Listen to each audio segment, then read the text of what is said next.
NDSA report ఇచ్చిన వ్యక్తి ఆధ్వర్యంలో నిర్మించిన పోలవరం 5 సార్లు కూలిపోయిందన్న హరీష్ రావు వ్యాఖ్యల్ని తప్పుపట్టారు మంత్రి ఉత్తమ్ కుమార్ రెడ్డి.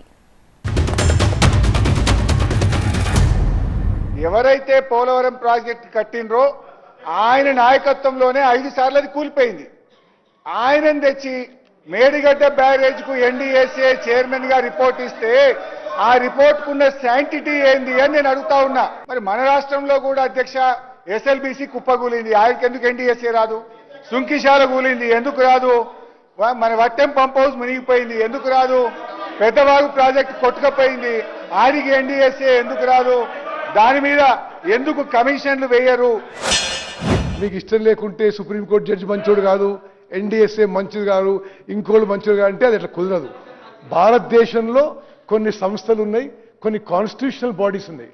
ఆ constitutional bodies statutory bodies formed as an act of parliament. అది మీకు వ్యతిరేకంగా ఇస్తే మరి వాళ్ళ మీద వ్యక్తిగత అభాండాలేసి అసలు వాళ్ళ క్రెడిబిలిటీ తగ్గించే ప్రయత్నం ఇది చాలా తప్పుడు విషయం.